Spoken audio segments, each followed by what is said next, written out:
Hello friends, पैरों का नाम दुखी आने वाले एपिसोड में आप देखेंगे कि एपिसोड जो श्रोता अर्नव अपने कमरे में आता है और खुशी को बिस्तर पर चारों गंदगी के साथ खड़ा और फ़ोन पर बात करते हुए देखकर दंग रह जाता है। वो उस व्यक्ति को अच्छी गुणवत्ता का सामान देने के लिए कह रही, क्योंकि वो एक मिठाई की दुकान के मालिक की बेटी और एक व्यापारी की पत्नी अर्नव उसका फ़ोन काट देते हो खुशी को देखते, लेकिन वो इससे बेखबर है, बात करना जारी रखती है। एक बार जब वो कर लेती तो अर्नव के सवालों की एक श्रृंखला से आती, जिसका जवाब वो नहीं दे पाती क्योंकि वो अवाक रह जाती।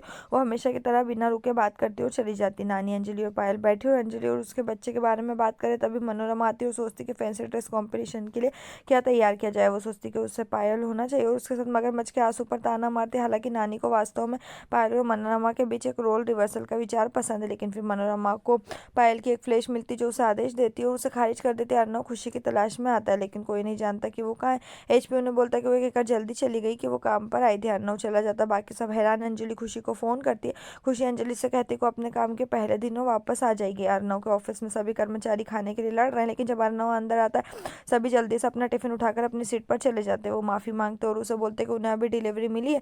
वो अर्नव को कंफ्यूज करता है जब वो उसे टिफिन के लिए धन्यवाद देते हैं। वो सब हैरान है। अर्नव चला जाता है। अर्नव मिस्टर रॉय के साथ फोन पर श्री रॉय से बोलते हैं कि क्या वो वही है जिसने कहा था कि अंजलि के जॉइंट अकाउंट में कोई पैसे ट्रांसफर नहीं किए जाएंगे। अर्नव सोचने लगता है और कहता मिस्टर रॉय से कहता है कि वो उसे वापस फोन करेगा।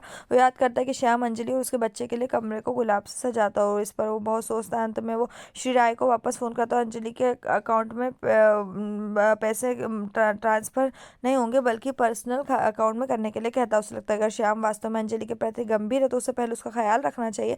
वो काम पर जाने वाला था कि उसे नीचे एक हल्का सुनाई दी। कैंटीन वाले के कर्मचारी से झगड़ा हो रहा है क्योंकि वो अब उसका खाना नहीं खाना चाहते। वो उत्तेजित थे क्योंकि उसकी रोजी रोटी दाव पर है। अर्नव आखिर में बोलता है कि हंगामा किस बात का, जब कैंटीन वाला उसे दोष देता है। सब कंफ्यूज हो जाते हैं, वो नहीं जानते कि क्या। वो उसे ऊपर बुलाता है। कर्मचारी को लगता है कैंटीन वाला अब हमेशा के लिए चला गया। श्याम एक महंगी घड़ी खरीदने के लिए पूरी तरह तैयार है। जब उसे पता चलता है खाते में राशि कम है, वो कंफ्यूज हो जाता है क्योंकि इस तिथि तक धन आमतौर पर ट्रांसफर हो जाता है। कैंटीन का आदमी अर्नव के ऑफिस में आता है और रोना शुरू कर देता है कि ऐसे सभी को एक नई दिन का खाना मिल गया और अब उसे अपना खाना नहीं खाना। अर्नव को ये भी नहीं पता कि वो कौन था। जब उसने कहा कि वो अर्नव से बोलता है कि वो कौन है और उसके साथ ऐसा क्या हुआ। अर्नव से बोलता है कि उसने क्या किया और कहता है कि अर्नव ने शादी कर लिया। अर्नव अचंभित हो जाता है, सोचता है कि आदमी परेशान है क्योंकि शादी उसने कर ली, लेकिन वो बस बोले जाता है। शाम में जानकर चौंक जाता है कि उसका पैसा ट्रांसफर नहीं किया गया। अंजलि के खाते की शेष राशि को चेक करता है, उसे पता चलता है वो उसे खुश नहीं करता। वो निराश हो जाता है। अर्नव ने श्याम के खाते में पैसा ट्रांसफर बंद कर दिया। वो अंजलि के खाते में ही करेगा। श्याम अर्नव को वो सबक सिखाने की कसम खाता है। खुशी अर्नव के ऑफिस में जाती है और उसके लिए एक टिफिन रखती है। उसे आधे कर्मचारियों ने खाने के लिए धन्यवाद दिया और कुछ वॉइस ओवर ने कहा कि कर्मचारियों को कुछ अन्य खाद्य आपूर्ति मिलती है। वो कैंटीन का खाना खाना नहीं चाहते। अर्नव खुशी को जाने से रोकता है और उसके ऑफिस की दिनचर्या को बिगाड़ने के लिए उसका सामना करता है, लेकिन वो कम से कम दिलचस्पी लेती है। वो उसे बोलती है कि वो एक नया डब्बा बिजनेस कर रही है। अर्नव उससे बोलता है कि वो बिजनेस क्यों कर रही है, वो उसकी इमेज के बारे में उसे सोचना चाहिए था। खुशी सुन रही है। अर्नव अंत में अधीर हो जाता है, उसे कुर्सी पर बिठा देता है और उससे कहता है कि उसके ऑफिस में कोई डब्बा सेवा नहीं होगी। खुशी ने फैसला किया कि अपने बिजनेस का नाम KKGSR डब्बा सर्विस रखेगी। अर्नव का कहना है किसी को भी उसके डब्बे में कोई दिलचस्पी नहीं है और खुशी ने कल खाना खाने के लिए उसे ताना मारा। वो उससे कहती है कि अगर वो आज मीठा खाना चाहता है तो वो खा सकता है,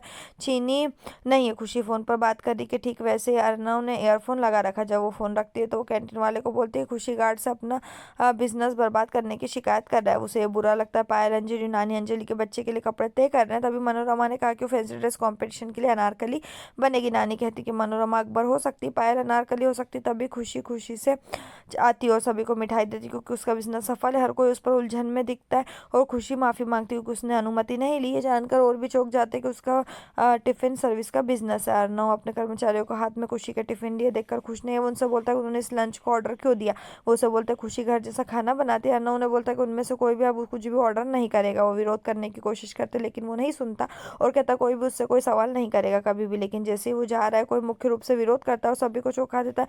खुशी सभी को अपने बिजनेस के बारे में बताती है। अंजलि बोलती लेकिन काम करने की जरूरत क्या है, लेकिन नानी कहती इससे कोई फर्क नहीं पड़ता क्योंकि वो कितना खुश है। मनोरमा का कहना है, समाज ताने मारेगा कि ASR एक व्यापारी और उसकी पत्नी रसोईया है। नानी कहती कि उन्हें समाज की कभी टेंशन नहीं, अगर खुशी ऐसा करना चाहती तो वो कर सकती है। अंजलि सोचती कि वो ये सब अकेले कैसे करेगी, लेकिन खुशी कहती कि उसके पास मदद करने वाला है। विरोध करने वाला शख्स कैंटीन वाला है। अर्नव उससे बोलता है कि उसने पहले विरोध क्यों किया।